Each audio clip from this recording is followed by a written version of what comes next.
J.K. Rowling sat at a small table in a modest apartment, the weight of the world on her shoulders. She was a single mother living on welfare, struggling to make ends meet. Her days were filled with fear and uncertainty, and yet, in the midst of these hardships, she found herself writing. The story of a young boy named Harry Potter began to take shape on the pages of her notebook, but even as her imagination ran wild, the reality of her situation weighed her down. With every rejection letter from publishers, it felt like another door was slammed shut in her face. 12 publishers rejected Harry Potter and the Philosopher's Stone, but Rowling never stopped writing. The world around her was filled with struggle, and yet she chose to focus on the one thing she could control: her writing. She didn't let the pain of rejection stop her from pursuing her dream. Instead, it fueled her determination. The hardships she faced didn't define her. They pushed her to keep moving forward. This story of persistence amidst adversity shows us a profound truth. Pain is inevitable, but suffering is optional. Rowling, despite the hardships she endured, chose to continue. She accepted her circumstances without letting them define her, and in doing so, she created something that would not only change her life, but also the lives of millions around the world. Rowling's ability to move forward despite overwhelming difficulties is a perfect example of how pain, while unavoidable, does not always need to result in prolonged suffering. Suffering comes not from the pain itself, but from our attachment to it, our resistance to it, and our identification with it. In Buddhism, the concept of dukkha, suffering, teaches us that much of our suffering is self-created by our attachment to desires, outcomes, and ideas of how things should be. When we accept that pain is a part of the human experience, we can stop the cycle of suffering that arises from our mental resistance to it. Rowling didn't escape her pain or pretend it didn't exist. Instead, she chose to face it and keep going. She embraced her circumstances, which weren't ideal, and used them as the driving force to propel herself forward. This mindset is key. Accepting what is without resistance is the first step in diminishing unnecessary suffering. The key to reducing suffering lies in our ability to let go of our attachment to how things should be. In our lives, we often create stories around pain, stories that exaggerate its permanence, stories that tell us we are victims of our circumstances. But when we accept pain as a temporary experience, it loses its power to control us. Mindfulness teaches us to observe our experiences without judgment, recognizing that nothing, not even pain, lasts forever. Pain will come in many forms: physical, emotional, or mental. But the suffering we experience from that pain is often self-imposed. If we stop clinging to the idea that things need to be different and focus on how we can move forward, we open ourselves to peace. Just as Rowling faced the difficult reality of her situation but chose to focus on her writing, we too can choose to focus on the present moment, embracing it without allowing the inevitable pain to create endless suffering. The power of perception plays a huge role in how we experience pain and suffering. It's not just the pain itself that determines our suffering, but the stories we create around that pain. For instance, when we face a difficult situation, the first thought might be, "This shouldn't be happening," or "I can't stand this." These judgments magnify our discomfort, turning pain into suffering. We add layers of frustration, anger, or fear, which can make the original pain seem unbearable. In reality, all pain is temporary. When we accept that pain is a natural part of life, we stop fighting it, which allows it to pass through us instead of taking hold. Suffering arises when we resist pain, when we expect life to be free of discomfort.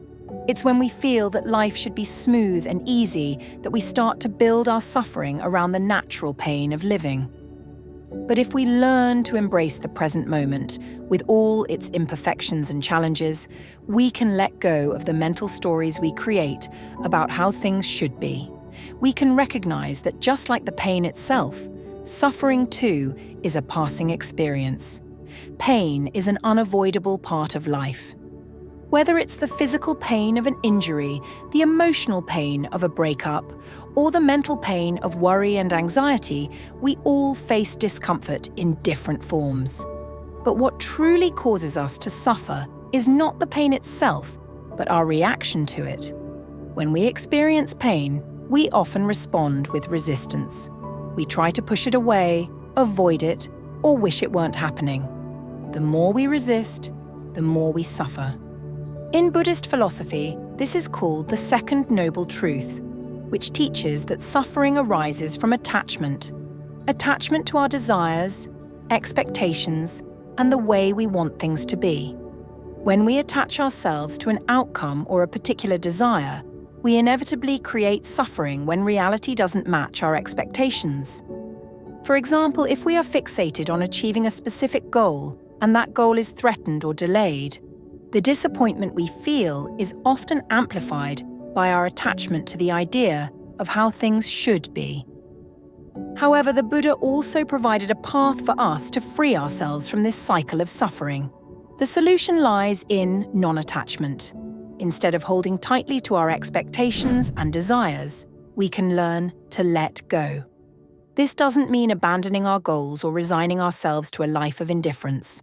It means accepting that life is impermanent and that the future is unpredictable. The key to reducing suffering, according to Buddhist teachings, is learning to flow with life as it comes, without clinging to specific outcomes.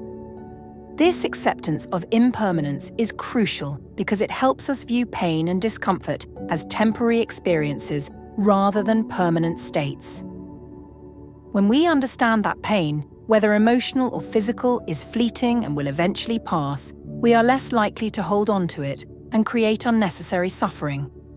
It's like being caught in a storm. When we understand that the storm will eventually end, we are better able to navigate through it with patience and resilience. The brain, however, plays a significant role in how we experience pain and suffering. Neuroscience has shown us that when we experience pain, our brain is not simply a passive observer. It actively processes the discomfort and shapes our emotional reactions to it. The prefrontal cortex, which is responsible for higher cognitive functions like decision-making, attention, and emotional regulation, can either amplify or diminish our emotional experience of pain. For instance, when we experience pain, the limbic system is activated, triggering a fight or flight response. This is our body's natural response to danger or threat. The amygdala, the brain's emotional center, alerts us to the presence of pain or danger. However, it's the prefrontal cortex that can help us regulate our emotional response to pain. The more active the prefrontal cortex is, the more we can control our reactions to discomfort. This is why mindfulness is so effective in reducing suffering. It activates the prefrontal cortex and helps us develop the emotional regulation needed to respond to pain in a calm, balanced way.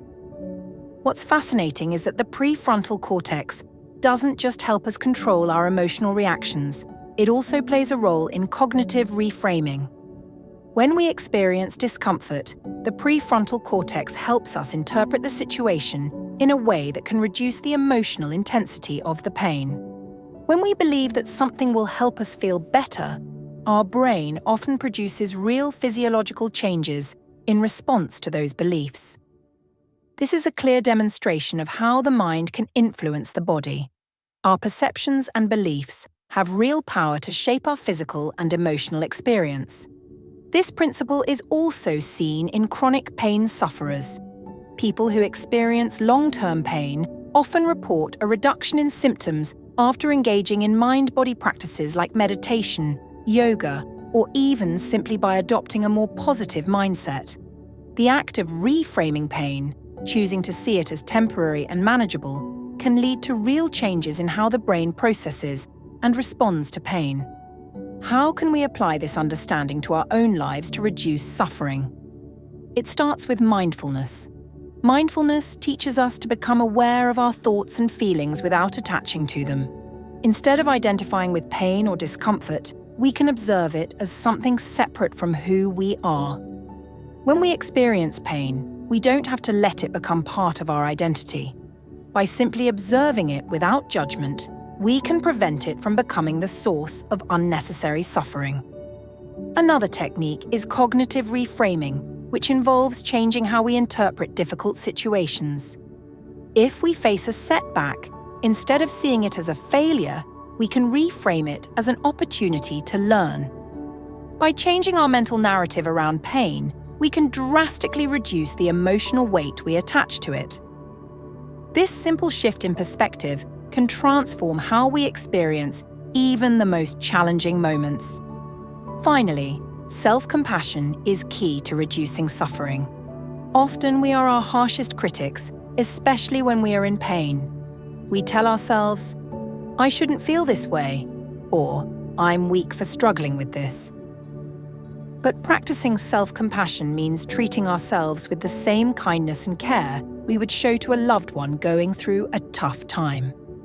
This act of kindness creates a supportive inner environment that reduces the emotional suffering caused by self-criticism. When we use mindfulness, reframing, and self-compassion, we don't eliminate pain, but we significantly reduce the suffering that accompanies it. By embracing the reality of life's challenges without attaching negative meanings to them, we free ourselves from the emotional turmoil that often follows pain.